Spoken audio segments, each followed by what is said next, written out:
Bismillahirrahmanirrahim. Alhamdulillahi rabbil alamin. Wa bihi nasta'inu ala umurid dunya waddin. Wassalatu wassalamu ala ashrafil anbiya'i wal mursalin Sayyidina Muhammad wa ala alihi wa sahbihi ajma'in. Qala rabbi shrah li sadri wa yassir li amri wa hlul 'uqdatam min lisani yafqahu qawli. Amma ba'du, fa inna asdaqal hadithi kitabullah wa khairal hadi hadi sayyidina Muhammadin sallallahu alaihi wasallam.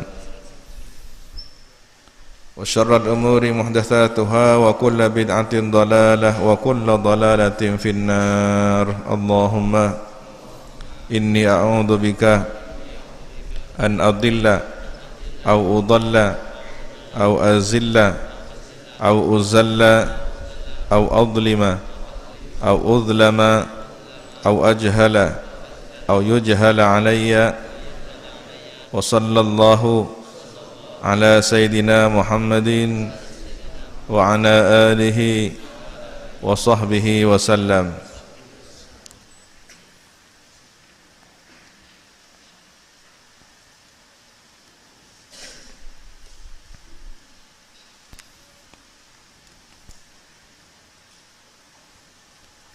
وبالسند المتصل إلى الإمام الفقيه الأصولي النحوي المفسر جلال الدين محمد بن أحمد بن محمد بن إبراهيم المحلي، وإلى الإمام الحافظ المؤرخ الأديب المحقق المدقق جلال الدين عبد الرحمن بن أبي بكر بن محمد بن سابق الدين الخدير السيوطي rahimahumullahu ta'ala wa nafa'ana bihima wa bi'ulumihima wa bi asrarihima wa bi asrari sairi salihin. Allahumma aftah lana futuhal arifin. Allahumma anfa'na bima 'allamtana wa 'allimna alladhi yanfa'una wa zidna ilma walhamdulillahi ala kulli hal.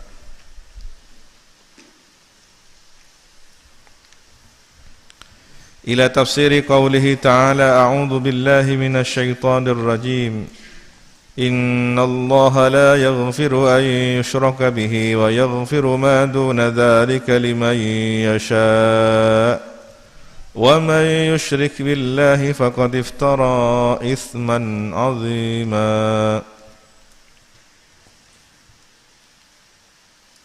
Setelah penjelasan tentang menerangkan ahlul kitab khususnya orang Yahudi yang kemudian mereka telah melakukan tahrif, mengubah kalimatullah, firman Allah yang telah diturunkan dalam kitab Taurat, khususnya tentang berita gembira munculnya Nabi akhir zaman baginda Nabi Muhammad sallallahu alaihi wasallam, diubah, diganti dari tempatnya. Lalu mereka mengatakan dengan perkataan yang menghina, melecehkan, sami'na wa asaina, atau isma' ghaira musma'. Yang ini adalah dalam rangka merendahkan, melecehkan. Kemudian Allah melaknat mereka, bahkan ancamannya adalah ketika mereka tidak mau beriman, orang-orang ahlul kitab khususnya orang Yahudi tidak beriman, ada ancaman kalau sampai tidak beriman sebelum datangnya siksa ancaman berupa al-tams, diubah bentuk wajahnya, hilang mata, hidung, alisnya, jadi manusia tanpa wajah. Atau dilaknat, dikutuk sebagaimana kutukan terhadap ahlus sabt, orang Yahudi yang tidak mengindahkan perintah atau larangan Allah Subhanahu wa taala, dilarang melakukan aktivitas kegiatan pekerjaan mencari duniawi pada hari Sabtu, tetapi mereka melanggar, tetap nelayan mencari ikan pada hari Sabtu, maka atas perbuatan durhaka mereka, pelanggaran mereka itu, mereka diubah menjadi kera, dan menurut keterangan dalam hitungan beberapa hari mati semua. Jadi kutukan itu tidak lama, kutukan itu langsung dalam hitungan hari mati. Dari sejarah inilah terbantahkan bahwa manusia ini keturunan kera. Kalau memang yang dimaksud kera adalah kutukan dari kaum Bani Israel yang melanggar aturan Allah, mereka sudah mati semua, punah. Ya, sudah punah, sudah mati semua. Sementara Islam mengajarkan bahwa umat manusia terlahir dari satu orang manusia, bapak kita Sayyiduna Adam alaihissalam, yang darinya lah kemudian diciptakan ibunda Hawa. Dari keduanya, Sayyidina Adam dan ibunda Hawa, lahirlah umat manusia. Kembali kepada perilaku orang-orang kafir dalam hal ini adalah ahlul kitab, maka ahlul kitab berarti tidak dikatakan beriman dengan bukti perintah beriman. Ya, kalau kemudian orang mukmin diperintah beriman, ya, tentu di sini ada logika mantik yang perlu diperjelas. Tetapi ketika orang utul kitab, ahlul kitab diperintah beriman, nah, dari tidak beriman menjadi beriman, ya. Beriman kepada sebagian tapi kufur kepada sebagian yang lain, maka kemudian perlu beriman secara totalitas, karena tidak dianggap imannya yang hanya separuh-separuh itu. Iman kepada Nabi Musa tapi tidak beriman kepada Nabi Isa, iman kepada Taurat tapi tidak beriman kepada Injil, apalagi Al-Quran. Maka ketika sudah di zaman era umat Sayyidina Muhammad sallallahu alaihi wasallam, iman kita lengkap, harus lengkap, ya. Iman kepada Nabi Muhammad berarti iman kepada al-imanu billah wa malaikatihi wa kutubihi wa rusulihi wa bil yaumil akhir wa bil qadari khairihi wa syarrihi minallah. Lengkap keimanan itu. Kita beriman kepada Nabi Adam, Nabi Idris, Nabi Nuh, sampai Nabi Isa. Bahkan ada Rasul dan Nabi yang tidak dikenali.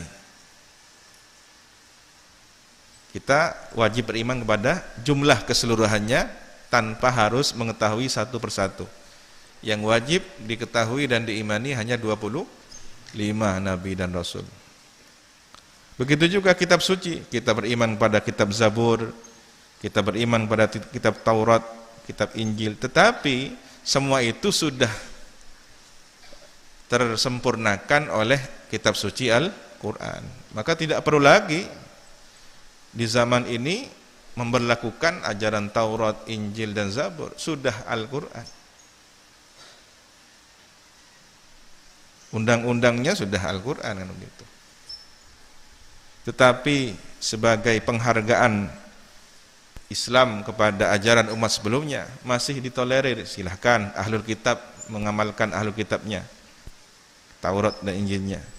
Toh ada kesamaan, hanya beberapa syariat yang sulit.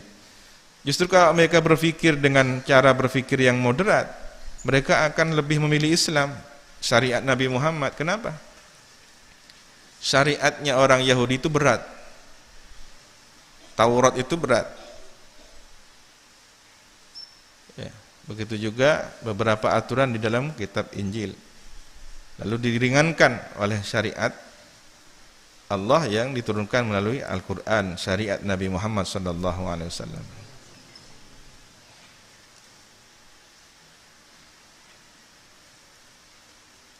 lanjutan ayatnya adalah innallaha la yaghfiru ayyushraka. Setelah orang ahlul kitab ini disuruh beriman kalau tidak ada ancaman azab, untung saja ada sebagian mereka yang dipelopori oleh sahabat Aslam Abdullah bin Salam. Beliau masuk Islam beserta pengikutnya, maka ancaman Allah pun tidak dilaksanakan, diurungkan, atau sudah tidak lagi terjadi, karena ancaman itu akan terjadi jika seluruh ahlul kitab tidak beriman. Nah, kalau sudah ada sebagian, maka sudah mengurangi murka Allah Subhanahu wa taala. Ini menjadi isyarat kepada kita semua, hati-hati jika suatu kaum, suatu masyarakat, desa atau bangsa melakukan suatu perbuatan mungkarat seluruhnya, ya, sudah menjadi dosa yang dianggap biasa dan tradisi. Hati-hati jika tidak ada kelompok yang kemudian melakukan suatu usaha untuk mentaati perintah Allah, akan turun azab, akan turun malapetaka. Inilah pentingnya ada generasi, komunitas, kaum muslimin, orang-orang saleh di setiap kampung, di setiap daerah. Semakin banyak pondok pesantren, semakin banyak kampung-kampung Islam, ya, semakin banyak komunitas masyarakat muslim. Sekarang juga sudah berkembang real estate, ya, perumahan-perumahan kaum muslimin dengan sistem kehidupan yang islami misalkan. Nah, ini kalau terus ditata, diperbaiki, disempurnakan, insya Allah apa yang menjadi cita-cita para kiai, para masyayikh kita, Indonesia akan segera menjadi baldatun thayyibatun wa rabbun ghafur. Nah, ada satu dosa yang sulit diampuni, apa itu? Kemusyrikan. Innallaha, sesungguhnya Allah, la yaghfiru, tidaklah mengampuni, siapa Allah? Ayyusraka, mengampuni terhadap ayyusraka, disekutukan Allah. Ay al-isyrak, ada sekutu, ada Tuhan lain yang disejajarkan dengan Allah. Bihi, ya, bihi dengan Allah. Wa yaghfiru, dan mengampuni siapa Allah? Maduna, kepada sesuatu, duna, selain, siwa, selain, dalika, hal tersebut, minad dzunumi, dari dosa-dosa.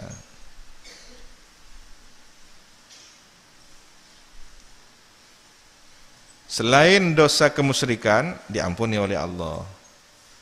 Tetapi kalau kemudian orang mati dalam keadaan musyrik, selamanya di neraka.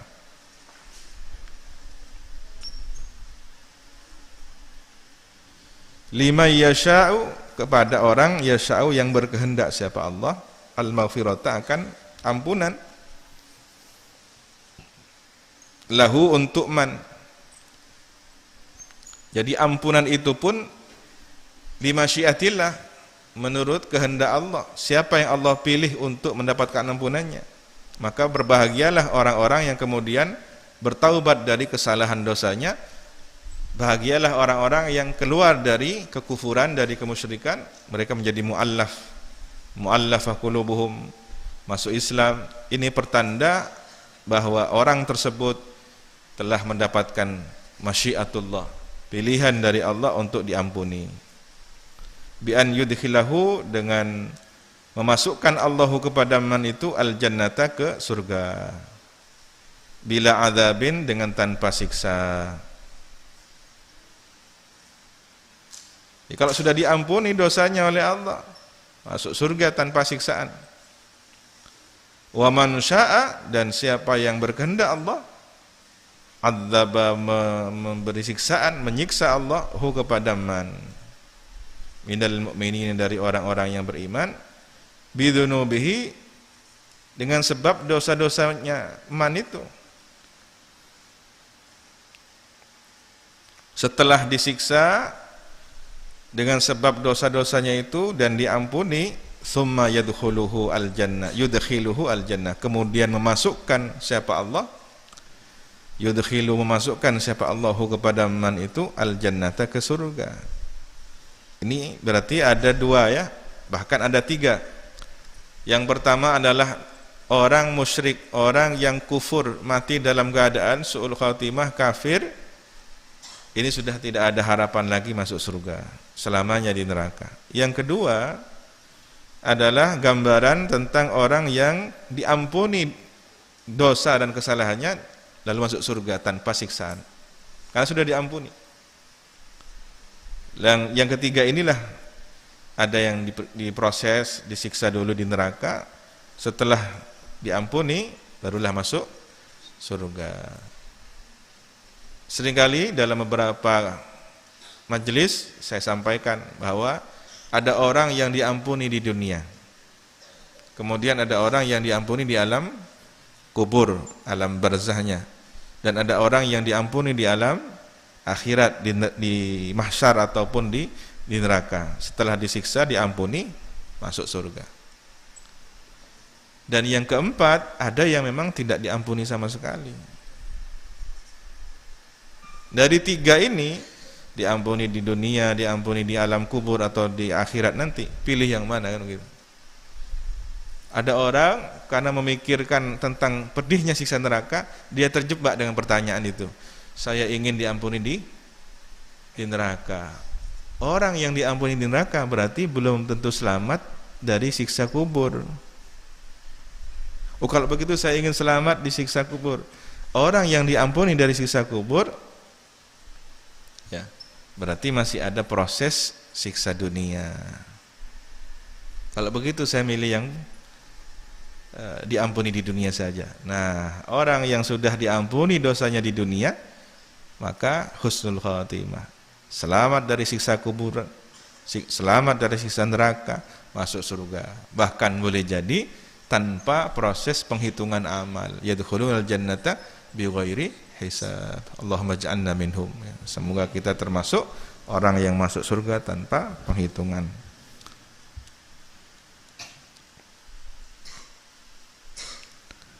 Wa may yusyrik billahi, dan siapa yang menyekutukan terhadap Allah,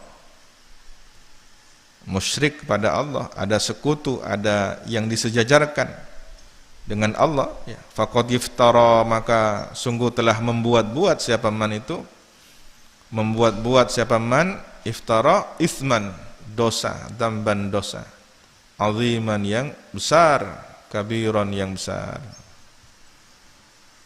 Jadi dosa terbesar adalah musyrik, dan ini jika mati dalam keadaan kufur tidak diampuni. Tetapi jika segera masuk Islam, bertaubat dari kekufurannya, dari kemusyrikannya, dengan menjadi mu'allaf, ya, maka ada kesempatan untuk bersih dari kemusyrikannya seperti terlahir kembali dari rahim ibunda tanpa dosa. Ada orang ya musyrik hampir seluruh umurnya. Kalau umurnya itu 50 tahun misalkan, dia musyrik selama 49 tahun.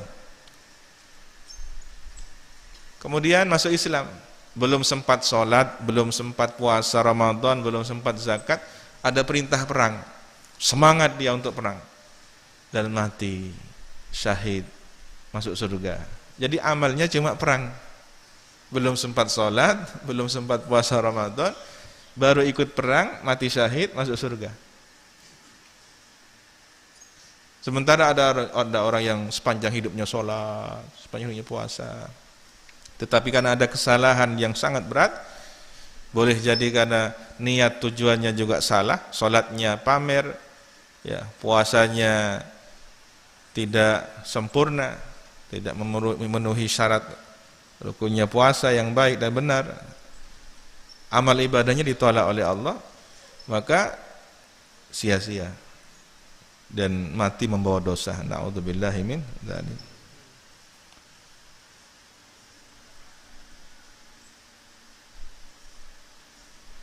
Sebenarnya Baginda Nabi ini diperintah oleh Allah untuk memperbaiki yang terdekat, ya. Wa andir ashiratakal aqrabin, ya. Indar, peringatan, memberi peringatan kepada keluarga yang paling dekat. Kalau di sana ada orang Yahudi, di sana ada orang Nasrani yang mereka adalah dulunya pengikut Nabi Musa, dulunya adalah pengikut Nabi Isa. Dari mereka adalah Bani Israel, keturunan Nabi Ishak, ya, bin Ibrahim. Maka Nabi Muhammad SAW dimulai menjalankan ajakan kebaikannya dari siapa? Bani Ismail. Siapa? Kaum Quraisy. Bukankah kaum Quraisy ini adalah keturunan Sayyidina Adnan? Sayyidina Adnan adalah keturunan dari Nabi Ismail. Nabi Ismail adalah putra Nabi Ibrahim. Jadi antara Bani Israel dengan Bani Ismail ini masih satu rumpun, sepupuan, ya. Maka dakwah Nabi dimulai dari yang terdekat, dari istri, dari anak, dari keluarga, kerabat. Ketika Nabi mendapatkan berita tentang Isra dan Mi'raj, perintah salat, yang dikumpulkan siapa? Dari kabilah-kabilah kaum Quraisy. Lalu mereka mentertawakan Nabi, menganggap Nabi tukang sihir, gila dan semacamnya. Dan persoalannya sama, bahkan boleh jadi lebih parah. Bani Israel ada oknumnya, siapa? Orang Yahudi. Lalu mereka menyimpang, ada Nasrani, menyimpang juga dari ajaran Nabi Isa. Nabi Isa salah satu tugasnya adalah memperbaiki pergeseran nilai dan ajaran yang ada di dalam kitab Taurat yang dilakukan oleh oknum orang-orang Yahudi. Turunlah Injil. Injil pun dirusak oleh oknum seorang Yahudi yang pura-pura masuk Nasrani, kan begitu. Sehingga ada Trinitas, ada Tuhan Anak, Tuhan Bapa, ya, Roh Kudus dan semacamnya. Kemudian di bangsa Arab sendiri, suku Quraisy sendiri, ini ada kemusyrikan berupa penyembahan terhadap berhala, Lata, Uzza, Manat, Hubal dan semacamnya. Yang sejarahnya kalau kita merunut sejarah keberhalaan itu di zaman Nabi Nuh, setelah Nabi Nuh wafat, ya, atau sebelumnya Nabi Nuh, ya, itu orang-orang soleh di zaman Nabi Idris atau sebelumnya dibikin patung, ya, sebagai bentuk penghormatan. Ini pahlawan kita, orang soleh kita. Ganti generasi berubah dari menghormat sudah mulai mengkultuskan. Lama-kelamaan banyak orang alim, banyak orang-orang solehnya meninggal dunia, umat berikutnya sudah bodoh, lalu dianggap patung ini sebagai sesuatu yang memiliki kekuatan. Mulailah kultus dituhankan, diberi sesajen, sesembahan. Inilah dakwahnya Nabi Nuh. Nabi Nuh melawan paganisme, keberhalaan. Di zaman Nabi Muhammad juga begitu. Setelah Nabi Isa, fatrah 300 tahun. Ya. Disitulah kemudian kabilah suku Quraisy yang merupakan keturunan Sayyidina Adnan ini banyak yang menyimpang dari ajaran Nabi Ibrahim, menyimpang dari ajaran Nabi Ismail. Ada yang mendatangkan berhala dari Syam, ya, ada yang kemudian menemukan berhala di pantai Jeddah. Dibawalah berhala itu kemudian ditaruh di Ka'bah. Bayangkan, tidak hanya di sekitaran Ka'bah 300-an berhala, tetapi dimasukkan ke dalam Ka'bah. Ka'bah adalah simbol orang-orang yang bertauhid pada Allah Subhanahu wa taala. Di dalam simbol tauhid ada berhala. Mana yang lebih parah? Ya sama-sama parah. Yang satu mengatakan Allah punya anak, Nabi Isa adalah anak Allah. Satunya lagi mengatakan Uzair ibnullah, ya.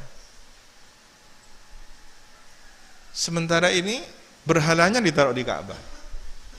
Sambil tawaf, tepuk tangan, telanjang, bersiul. Makanya saya tidak suka dengan siulan, khawatir ada keserupaan dengan tradisi jahiliyah. Masih kadang-kadang ya, yang kecil-kecil terutama santri, oknum santri. Ceramah karena mungkin ada yang lucu, ada yang apa, bersiul. Ya mungkin kebiasaan di rumahnya. Khawatir ini menjadi satu kebiasaan, ada hal yang mengasihkan, enak didengar, siul. Orang jahiliyah dulu kan bersiul, bertepuk tangan. Saking hati-hatinya orang-orang saleh itu, tepuk tangannya tidak mau sama dengan orang-orang jahiliyah begini enggak. Tapi ada cara tertentu, ada yang begini, ada yang begini. Kalau sedang mendengarkan qasidah enak. Sehingga tidak berbentuk tepuk tangan seperti tepuk tangannya orang jahiliyah. Ya. Atau diganti dengan subhanallah, Allah. Nah, ini kan lebih baik. Atau dengan salawat, ada sesuatu yang mengasihkan. Sallu ala Nabi Muhammad. Jadi diganti dengan hal yang lebih jelas. Salawat, jelas kan ini.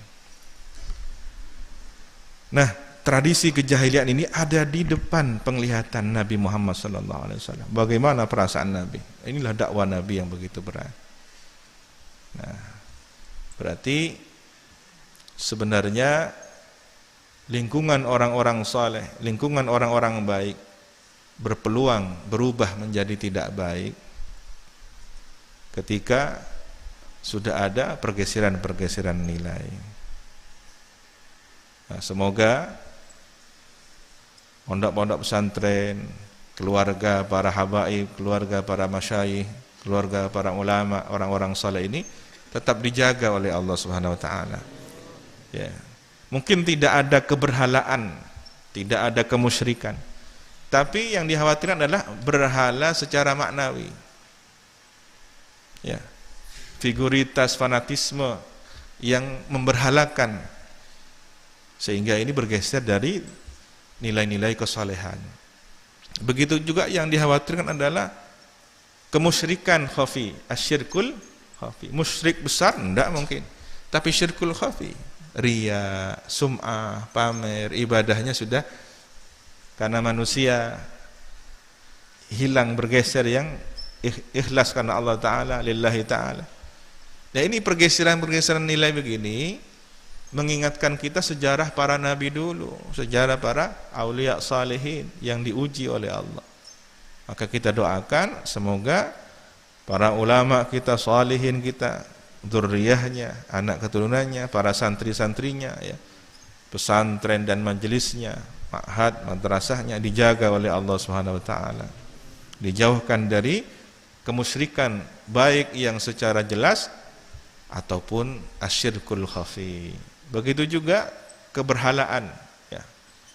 Berhala dalam bentuk, mungkin ini sangat jauh ya, dalam bentuk fisik berhala, ataupun keberhalaan secara maknawi, simbol dalam bentuk figuritas yang berlebihan. Na'udzubillahi min dzalik. Semoga kita selamat semuanya. Shadaqallahul azim, wallahu subhanahu wa ta'ala alam bissawab. Bismillahirrahmanirrahim. Alhamdulillahi rabbil alamin. Wa bihi nasta'inu ala umuri dunya waddin. Wassalatu wassalamu ala asyrafil anbiya'i wal mursalin, Sayyidina Muhammad wa ala alihi wa sahbihi ajma'in. Qala rabbi shrah li sadri wa yassir li amri wahlul 'uqdatam min lisani yafqahu qawli, amma ba'du. Qala al-musannifu asy-syaikh al-'allamah Abdullah ibn al-Husain Ba'alawi wa qala al-'alim al-fadil asy-syaikh Muhammad Nawawi al-Jawi rahimahumullahu ta'ala wa nafa'ana bihima wa bi'ulumihima wa bi asrarihima fid dharain amin, ila an qala faslun fi ba'di ma'asil ain. Satu fasal menerangkan tentang sebagian maksiat mata, kedurhakaan yang dilakukan dengan menggunakan mata. Wa mim ma'asil aini, dan ialah termasuk maksiat mata, durhaka mata, an-nadharu ilan nisa'il ajnabiyat. An-nadharu, adapun memandang, ilan nisa'i, kepada kaum wanita, al-ajnabiyat, yang bukan mahramnya. Materi tentang mahram sudah disampaikan? Belum ya? Ketua kamar yang ada skemanya itu. Nah, selain itu maka disebut dengan an-nisaul ajnabiyat, ya, sepupu, ya. Jangan biasa akrab dengan sepupu sampai melampaui batas, ya. Ini kan adik saya. Adik, ya. Adik anaknya bibi. Loh, itu boleh dinikahi itu. Ya. Saking akrabnya sampai seperti saudari kandung. Kadang ya berangkat dari keawaman, ya. Saya ingin bikin kartu mahram. Saya punya adik, ya. Ternyata setelah ditelusuri kakaknya, loh ini kok bukan satu keluarga? Iya kan adik anaknya bibi saya. Loh, itu bukan mahram, kecuali saudara susu.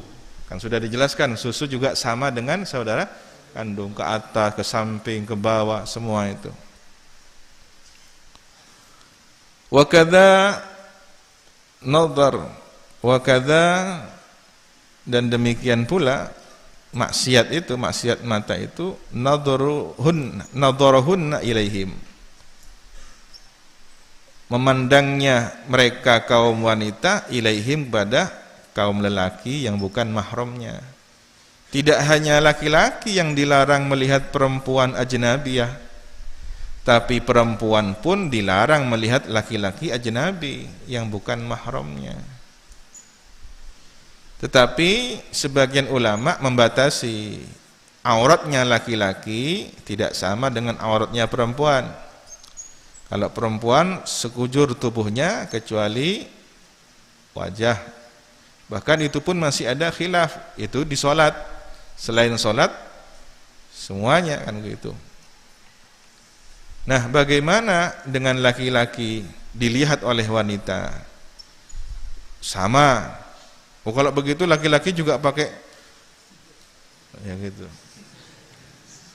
seperti perempuan. Ya tidak. Tapi di sini kan perintahnya Al-Qur'an apa? Ghaddul basar, merundukkan, bukan memejamkan mata. Jadi ketika bertemu wanita ajnabiyah atau laki-laki yang ajnabi yang bukan mahramnya, kita dilarang memandang. Memandang ini an-nadhar berarti pandangan fokus sampai masuk ke hayalannya. Ya. Sementara memandang dalam arti ghaddul basar, tidak menatap dan hanya merundukkan saja. Nah, ini yang diajarkan oleh agama, ghaddul basar. Yang laki-laki ghaddul basar, yang perempuan pun ghaddul basar. Bukan hanya laki-laki saja, perempuan pun ya kalau sudah melihat laki-laki syahwatnya juga muncul. Oleh karena itu jangan kemudian hanya mendiskreditkan perempuan. Perempuan jangan pakai make up yang berlebihan, jangan pakai penampilan. Laki-laki pun juga demikian. Jangan kemudian berpenampilan yang menimbulkan syahwat kaum wanita. Ketika keduanya saling menjaga pandangan, ghaddul basar, disinilah menutup pintu-pintu kedurhakaan yang lebih parah. Ada pepatah ini, ya, pepatah yang benar sebenarnya. Dari mana datangnya lintah? Dari sawah turun ke kali, kan gitu. Dari mana datangnya cinta? Dari mata turun ke hati. Ini yang harus dibuka, ditutup di pintu yang terbuka ini. Bagaimana kemudian pintu terbuka yang bernama jendela mata ini ditutup? Nutupnya ya ghaddul basar itu. Kita tidak bisa muamalah interaksi ke pasar. Kalau kemudian sana apa nih kayu? Nggak bisa. Yang penting enggak apa ya, enggak melekat pandangannya. Sana apa nih kayu? Tengan ya. Melekat. Oleh karena itu yang diperbolehkan apa? Lakal ula wa alaikas tsani. Pandangan pertama boleh. Wajar, pandangan yang sewajarnya. Tapi yang kedua ini yang biasanya ya, nyari sesuatu yang lain yang membuat tertarik syahwatnya. Soal pandangan pertama terngiang-ngiang sampai ke rumah. Ini malah taqata lana bihi, sudah tidak mampu sudah. Nih, Islam mengatur bagaimana kehidupan interaksi yang cukup baik. Kalau ini diikuti dengan baik, pintu-pintu kedurhakaan berikutnya tertutup ya, sampai pada zina tertutup. Kenapa? Dari pandangan mata saja sudah terjaga. Mudah-mudahan kita dianugerahi oleh Allah Subhanahu wa taala kemampuan untuk menjaga pandangan mata kita. Fayahrumu, maka haram. Nah, di sini wa nadhrul aurat ya. Dan melihat aurat juga. Melihat aurat juga di sini tidak boleh. Tidak hanya aurat berupa alat kelamin, tetapi kalau laki-laki ma baina surrati war rukbah ya. Ada orang sudah bersyahwat dengan cukup melihat lekuk tubuhnya ya. Tidak sampai terbuka, tapi melihat lekuk tubuhnya saja sudah bersyahwat. Ini perlu dijaga, dihindari dengan cara tadi, ghaddul basar. Tidak fokus ke pandangan itu. Pikirannya dialihkan ya. Yang sering kemudian dibisiki oleh setan ya, pikirannya itu. Ini bentuknya seperti ini, dalamnya seperti apa? Begitu. Terus sampai dipancing pada hal hayalan-hayalan yang lebih jauh dan akhirnya terjadilah fitnah yang lebih besar.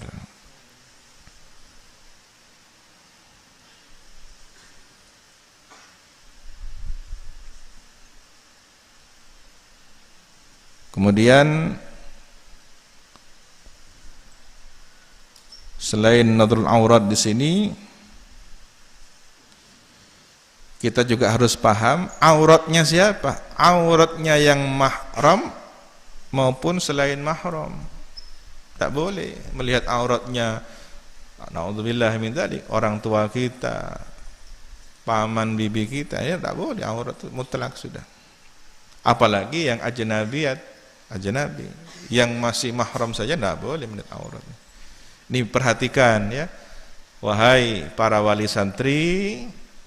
Ini harus paham, anak santri sudah harus memahami. Kadang kan pulang ke rumah, kemudian kemaluan keluarga yang kemudian ini menjadi auratnya, sudah dianggap biasa. Ya. Kenapa? Karena tradisinya, kebetulan masyarakat tinggal di kampung, di pedesaan, di pedalaman, di hutan ya. Cara hidupnya sudah biasa, ke kali, sungai, ke bantaran kali. Ini jangan dianggap biasa, biar gak membiasakan hal yang durhaka maksiat. Ya. Ini kanto biasa ponan, tekem ini gak biasa ponan. Jangan ini, jangan. Harus ada upaya usaha untuk melakukan perbaikan. Santri pulang itu bawa ilmu. Setidaknya nanti kalau sudah punya istri, anak, dari lingkungan terdekatnya. Jangan sampai istrinya dibiarkan mandi di sungai, anak perempuannya dibiarkan keluar buka aurat ya. Kalau keluarga yang lain mungkin cukup berat ya, cukup kita menjelaskan, diberi hidayah taufik dari Allah, alhamdulillah. Kalau mereka belum tersadarkan, terus didoakan. Tapi kalau anak sendiri, istri sendiri, gimana? Paling tidak kan orang tua perempuan kita Kalau kalian para santri laki-laki kan gitu, yang orang tua laki-laki juga begitu. Cara menyampaikannya pun harus santun, jangan langsung cerengi Pak Ben. Jangan ya. Bu, Pak, ten gula ngaji ning pondok. Engki saoni ngaten gula dewuna para guru. Ini kata kenging maksiat kan itu dosa. Termasuk derekah ke pangeran. Sudah cukup gitu. Kadang kurang mempan ya. Biasanya orang yang mun maksiat, mun muka aurat, kurang berkat umur, ya kan? Tidak barokah. Mestinya dalam hitungan menit dan detiknya itu ada ibadah menutup aurat, dibuka auratnya. Maksiat dalam hitungan detik itu. Rezeki yang biasanya akan datang bersama malaikatnya tidak masuk. Maaf bengkang. Maka yang datang rezeki siapa? Rezekinya yang dibawa oleh siapa? Nah ini khawatir. Disinilah kemudian ada peran lainnya kan gitu.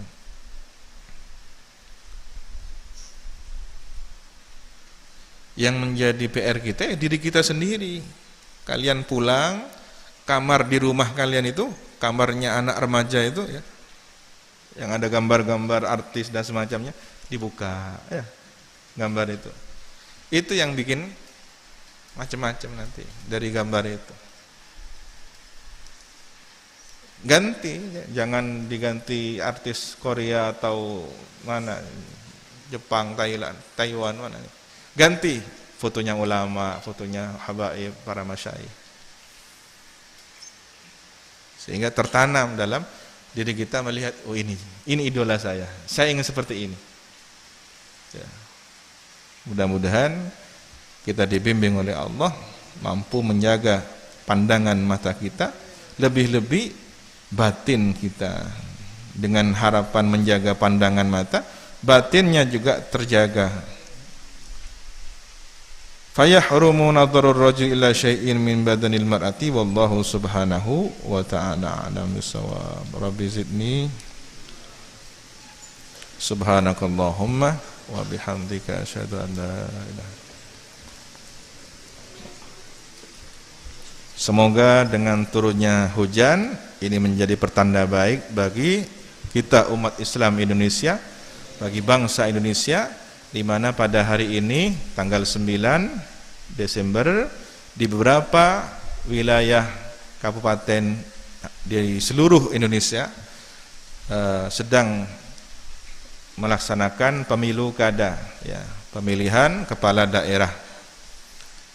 Siapapun nanti yang terpilih oleh masyarakat, kita doakan masyarakat, para pemilih ini diberi hidayah taufik oleh Allah Subhanahu wa taala, dibimbing oleh Allah Subhanahu wa taala sehingga proses pemilihannya baik, ya, menghindari politik yang merusak moralitas, pragmatis hanya karena materi dan semacamnya, tapi diniatkan dengan niat yang baik, memilih pemimpin yang diharapkan kesolehannya membawa kebaikan kepada Islam, kepada Indonesia. Kita sebagai Ahlus Sunnah wal Jamaah juga berharap pemimpin-pemimpin yang terpilih di berbagai daerah ini adalah pemimpin yang menjaga Ahlus Sunnah wal Jamaah. Dan kami warga NU juga berharap, ya, masyayikh kita adalah mediator berdirinya Jamiah NU. Kita ingin pemimpin kita di berbagai daerah ini adalah mereka yang memiliki satu nasab kultur ke-NU-an dengan melihat di situ ada Ahlus Sunnah wal Jamaahnya, ya. Boleh jadi di daerah lain ada organisasi lain seperti Nahdlatul Wathon dan semacamnya yang juga menjaga Ahlus Sunnah wal Jamaah. Secara khusus kita berharap juga para pemimpin yang terpilih ini adalah pemimpin yang bisa mengapresiasi, menghormati, merawat, menjaga pondok-pondok pesantren, menjaga para habaib kita, menjaga para masyayikh kita, menjaga ulama kita, kaum sholihin, Sehingga umat ini tenang, umat ini aman, umat ini damai, menemukan keteladanan. Ya. Insya Allah kalau ini sudah terlaksana, pemimpinnya juga seperti yang dicita-citakan, sebentar lagi sudah baldatun tayyibatun wa rabbun ghafur. Ala hadin niyah wa likulli niyatin salihah ila hadratin nabi. Al-Fatihah.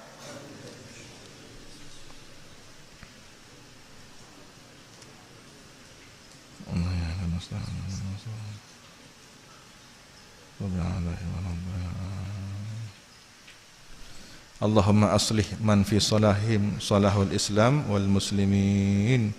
Allahumma aslih man fi salahihim salahul Islam wal muslimin. Allahumma aslih man fi salahihim salahul Islam wal muslimin. Assalamualaikum warahmatullahi wabarakatuh. Tawakkalu ala Allah, la hawla wa la quwwata illa billahil aliyyil azim.